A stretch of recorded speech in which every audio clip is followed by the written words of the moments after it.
देखील समोर. आणि आता बातमी हिंगोलीमधून आहे। हिंगोलीमध्ये विविध ठिकाणी जोरदार पावसाला सुरुवात झाली आहे। उद्धव ठाकरेंच्या सभेपूर्वीच हिंगोलीमध्ये ही पावसाची हजेरी पाहायला मिळते। जोरदार पावसामुळे हिंगोलीकरांना मात्र काहीसा दिलासा मिळाला। गेल्या काही दिवसांपासून या ठिकाणी पावसाची प्रतीक्षा होती।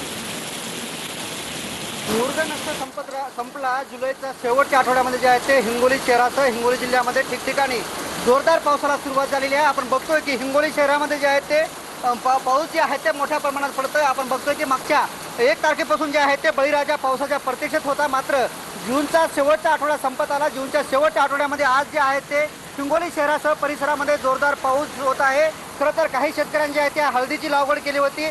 ज्या शेतकऱ्यांनी हळदीची लागवड केली अशी शेतकऱ्यांना जे आहे ते खरं तर समाधानकारक पाऊस पडतो। आपण बघतोय की आज उद्धव बाळासाहेब ठाकरे यांचं जे आहे ते दौरा होता आणि या दौऱ्याच्या अनुषंगाने हिंगोली शहरातल्या चौकामध्ये पोलिसांचा बंदोबस्त लागलेला आहे। कुठेतरी पोलीस जे आहे ते या पाण्यापासून संरक्षण व्हावं यासाठी कुठेतरी आडोसा घेत आहेत, कारण की शहरात पावसाच जसं जे आहे ते मोठ्या प्रमाणात होते। खरं तर मागच्या काही दिवसापासून शेतकऱ्यांना जे आहे ते पावसाची प्रतीक्षा होती, मात्र आज जे आहे ते हिंगोली शहरासह जिल्ह्यातल्या विविध भागामध्ये जोरदार पावसाला सुरुवात झाली।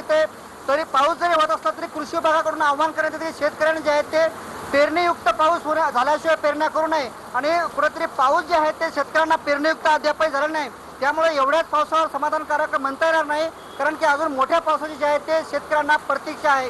कॅमेरामॅन साईनाथ शिंदेसह मी रमेश शेंडके, TV9 मराठी।